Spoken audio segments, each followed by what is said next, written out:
Shalom à tous, j'espère que vous allez tous bien. Je suis contente de reprendre un peu les vidéos, c'est que tout va bien. Donc voilà, je viens vous partager, vous parler aujourd'hui des événements dans le monde qui s'accélèrent et en France particulièrement. J'ai eu plusieurs visions nocturnes et je ne suis pas là pour vous inquiéter mais pour vous prévenir, car c'est mon rôle de sentinelle. Donc je viens vous partager dans la parole de Dieu, Matthieu 24, 6. Vous entendrez parler de guerre et de bruit de guerre. Gardez-vous d'être troublés, car il faut que ces choses arrivent, mais ce ne sera pas encore la fin. Donc je vais vous lire la parole dans Matthieu 24, chapitre 24, du verset 6 à 13. Vous entendrez parler de guerre et de bruit de guerre. Gardez-vous d'être troublés, car il faut que ces choses arrivent. Mais ce ne sera pas encore la fin. Une nation s'élèvera contre une nation et un royaume contre un royaume. Il y aura en divers lieux des famines et des tremblements de terre. Tout cela ne sera que le commencement des douleurs. Alors, on vous livrera au tourment et l'on vous fera mourir. Vous serez haïs de toutes les nations à cause de mon nom. Alors aussi plusieurs succomberont et ils se trahiront, se haïront les uns les autres. Plusieurs faux prophètes s'élèveront et ils séduiront beaucoup de gens. C'est déjà commencé, faites attention. Et parce que l'iniquité se sera accrue, la charité du plus grand nombre se refroidira. Mais celui qui persévérera jusqu'à la fin sera sauvé. Amen. Il y a un peu plus d'une semaine, j'ai été sérieusement touchée par une maladie épidémique. Et aujourd'hui, j'ai beaucoup de mal encore à m'en remettre et je tiens à remercier le Seigneur de ne pas être passé par la mort. Malgré qu'à un moment, elle n'était pas loin, je souffrais tellement que j'ai cru que c'était la fin. Mais le Tout-Puissant n'a pas permis que je parte, mais il a remis des choses en ordre. Et ce n'est jamais pour rien. Si jamais vous avez une maladie, une épreuve, c'est toujours pour aller plus haut. Mais Dieu a été là. Mais merci pour vos prières, particulièrement pour ma santé.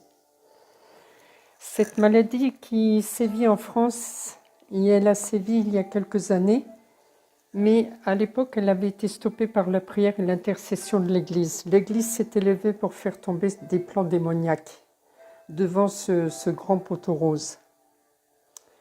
Mais cet hiver, elle est revenue en force, vu que le Covid, évidemment, n'est plus crédible. C'est cette maladie qui est revenue. Mais ne vous réjouissez pas trop, car j'ai eu un songe et j'ai été encore avertie, encore et encore, qu'une pandémie est à venir, pire de tout ce qu'on a pu connaître jusqu'à aujourd'hui.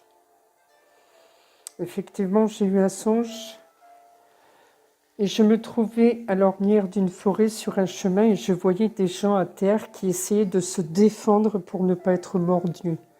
C'était comme des zombies et je regardais la scène se dérouler et tout d'un coup, un des contaminés se retourne, crie vers moi et appelle les autres pour m'attaquer. Et là, je me suis mise à hurler, j'ai crié au nom de Jésus-Christ arrière de moi et les personnes se sont volatilisées et je me suis réveillée. C'est des visions que Dieu m'accorde pour vous avertir. C'était pas beau à voir, c'était vraiment comme des zombies. C'était... voilà. Et je voyais aussi le peuple africain.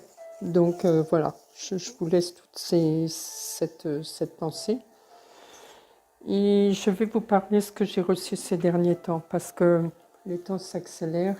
On voit que ça bouge de plus en plus, que des conflits s'étendent. En février 2022, quand les Russes ont déclaré la guerre à l'Ukraine, autour de moi, les gens commençaient à paniquer et mes enfants se posaient des questions. Puis j'ai eu un songe et j'étais dans une maison d'été où je cherchais mes petits-enfants et tout d'un coup, j'ai vu un grand ours brun de grande taille. Il était allongé et il tenait mon petit-fils entre ses pattes. Il le tenait couché. Il restait tranquille devant la porte. Mais il ne lui a pas fait de mal. Nous savons que l'ours représente la Russie. Donc j'ai rassuré mes enfants et je leur ai dit de ne pas s'inquiéter.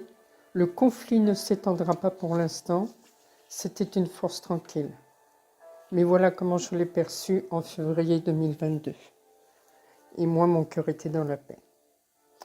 Depuis, les événements se bousculent les uns après les autres. Et dernièrement, j'ai entendu à 2 reprises que les Suédois devaient se préparer à une guerre et faire des réserves. Ben voyons. Bizarre, surtout que ce pays a toujours été neutre pendant les 2 grandes guerres. Généralement, le Seigneur ne tarde jamais à confirmer la plupart du temps les événements qui arrivent. Mais là, vu mon état, je n'étais pas en position de recevoir quoi que ce soit. Et je me posais des questions et dans la semaine après m'être rétablie, j'ai reçu un songe et je me suis vue attaquée par une ours. Mais elle était en furie et je voyais le petit n'était pas très loin, mais elle ne me lâchait pas. J'avais beau essayer de me débattre, elle essayait par tous les moyens de m'atteindre. Elle était comme agressée, elle se sentait agressée et ben, évidemment elle attaquait. Voilà, et j'ai eu un songe en début d'année, c'était au mois de janvier. Et je regardais par ma fenêtre, c'était l'été. Il y avait une route de campagne qui était verticale devant moi, mais je voyais très très loin. Et je regardais, j'étais à ma fenêtre. Et tout d'un coup, un véhicule militaire, un sidecar est apparu avec 2 militaires armés, vêtus de vêtements verts, l'image qui est sur ma vidéo. Donc voilà, vous savez. Et je me suis retournée pour prendre mon portable. Je voulais avertir mes enfants et je me suis aperçue qu'il était resté sur un muret, mais pas très loin de la maison. Et là, je me suis mis à courir de toutes mes forces pour pouvoir atteindre le portable avant qu'ils arrivent. Donc je courais pour avertir mes enfants et ceux qui puissent se mettre à l'abri. Et le temps que j'atteigne mon portable, malheureusement, les militaires qui roulaient très vite ont commencé à tirer dans tous les sens et des civils tombaient sur le bord de la route. Tous ceux qui se trouvaient sur leur chemin tombaient. Et mon rêve s'est arrêté là. Donc ces avertissements sont sérieux. En début d'année, j'ai réussi, j'ai eu aussi une courte vision nocturne et je me trouvais sous un pont dans l'eau. C'était la nuit et il y avait quand même la lune qui éclairait. Et tout à coup, je me suis mise à me baisser, à nager dans l'eau et je sentais le danger tout autour de moi et je me cachais pour ne pas être vue parce qu'il y avait le clair de lune qui éclairait l'eau et j'étais cachée sous un pont. Je me rappelle aussi en août 2020, ma fille a eu un songe. Elle se voyait dans une gare avec ses enfants, une gare ferroviaire. Elle se voyait avec ses enfants et il y avait beaucoup de familles autour d'elle. Les gens criaient, ils avaient peur et elle aussi avait peur. Et elle était séparée de son époux. Elle l'avait au téléphone et elle voyait d'autres familles. Voilà, des familles pauvres, hein, sans moyens, qui rentraient dans les bus. Et c'était l'été. Ça, je vous le rappelle parce que ma fille aussi a des visions, a des songes. Préparons-nous dans la prière, car depuis 2021, j'ai interrogé le Seigneur à ce sujet, afin de savoir si je devais quitter la France, et il m'a répondu. Je sais que ça ne sera pas facile, mais je sais en qui j'ai donné ma vie, et je lui fais entièrement confiance. Il ne m'abandonnera pas et il sera avec moi. Il est fidèle. Par contre, j'exhorte tous les frères et sœurs en Christ, étrangers, qui sont sur le sol de cette nation, de l'Europe.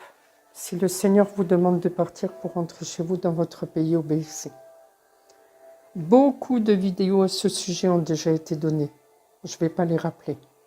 Mais pour le peuple juif un petit rappel historique. Pour le peuple juif qui vivait en France avant la Deuxième Guerre mondiale, beaucoup de personnes n'ont pas cru aux avertissements donnés par certains prophètes, des personnes haut placées, afin de quitter la France et Paris en particulier. Nous connaissons la suite de ce qui s'est passé. Interrogez le Seigneur, il ne tardera pas à vous répondre. Paris en particulier va être sévèrement touché. Le sang crie vengeance. Le péché est à son comble. Cette ville devient rouge cramoisi. Et dernièrement, il a été gravé, alors entre guillemets, une parole dans la pierre, mais cette parole, ce qui a été déclaré, décrété, est une déclaration de guerre à Dieu.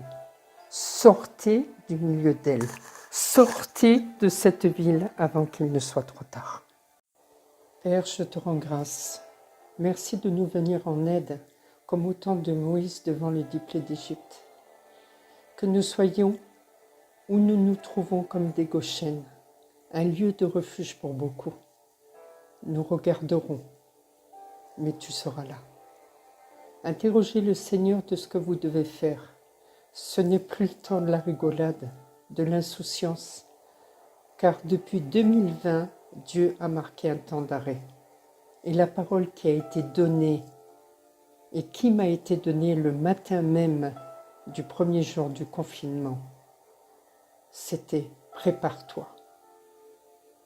C'est un temps que le Seigneur a donné aux chrétiens pour se réveiller et se préparer. Parce que les temps difficiles arrivent, autant la gloire de Dieu va se manifester. Oui, il y aura une grande moisson qui arrive, ça j'y crois. Mais ce ne sera pas sans mal. Faites attention, préparez-vous. Soyez bénis, je vous encourage à garder la foi et à tenir ferme devant celui qui peut toutes choses. Gardez la foi, tenez ferme, regardez à Jésus, le seul chemin. Il est le chemin, il est la vie et il est la vérité. Soyez bénis, à bientôt. Shalom.